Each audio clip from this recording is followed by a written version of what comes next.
ભરૂચના અંકલેશ્વરમાં મસ્ત મોટા શૌચાલય કૌભાંડનો પર્દાફાશ થયો છે। સ્વચ્છ ભારત અંતર્ગત સરકારી ગ્રાન્ટમાંથી કૌભાંડ આચર્યું। લગ્ન નોંધણી માટે અપાયેલા આધાર કાર્ડનો ઉપયોગ શૌચાલય લાભાર્થી તરીકે કરાયો। 55 પેજની લાભાર્થીની યાદીમાં નગરપાલિકા કોર્પોરેટરનો પરિવાર પણ બાકાત નથી। વૈભવી મકાનના માલિકોનું પણ લાભાર્થી યાદીમાં નામ જોવા મળ્યું। 1906 શૌચાલય માત્ર કાગળ પર દર્શાવી 7 એજન્સીઓને નાણાં ચૂકવવામાં આવ્યા। જાગૃત નાગરિકો અને ભોગ બનેલા લોકોએ પાલિકા કલેક્ટર એસપીને જાણ કરી।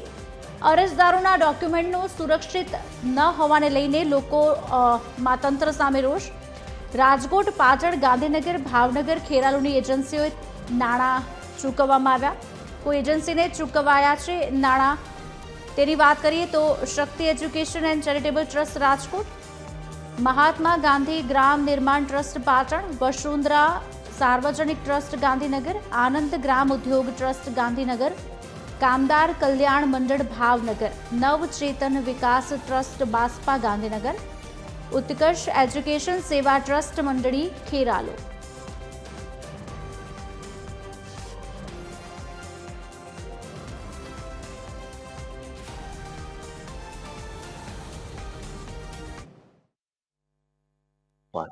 હવે તમને લાગે છે આ પાછળ મારું ઘર છે, તમને લાગે છે એવું કે મને આ સરકારી મદદની જરૂર છે?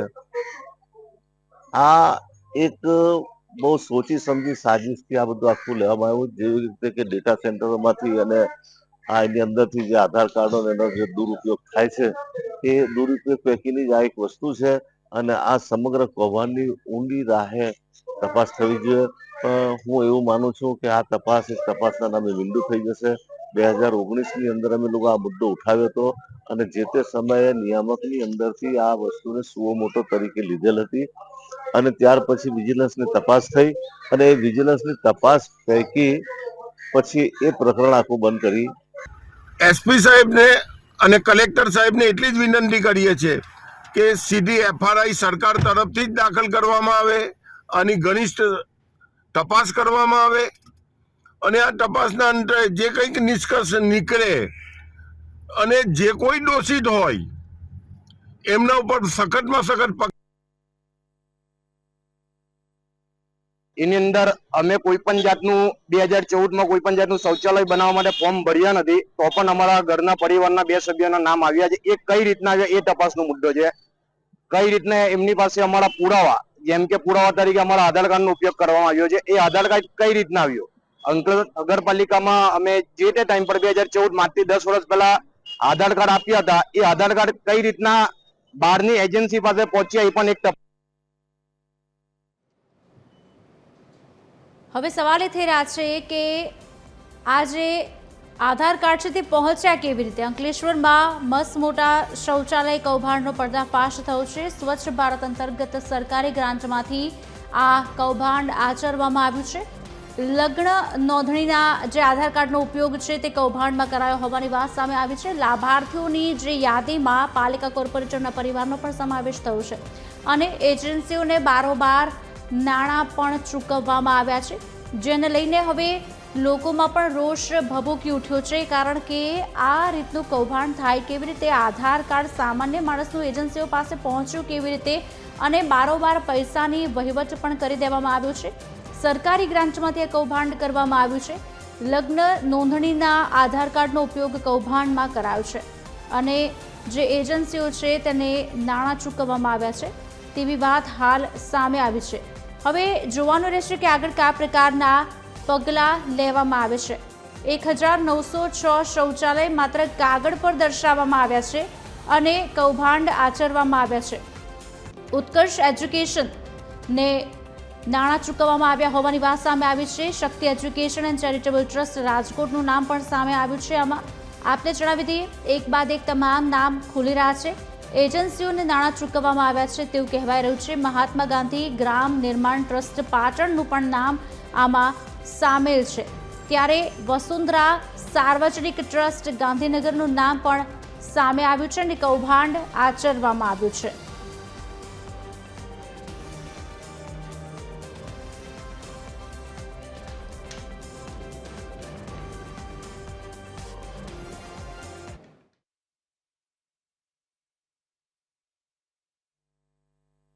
ભરૂચમાં એક પછી એક કૌભાંડો ઉજાગર થઈ રહ્યા છે.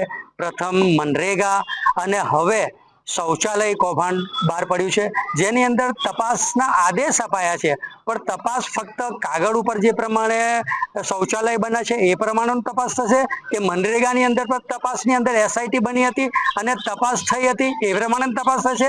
આપણી સાથે છે પ્રજ્ઞેશભાઈ કે જેમની સાથે આપણે ચર્ચા કરીશું કે આ કૌભાંડ વિશે શું કહેવા માંગે છે.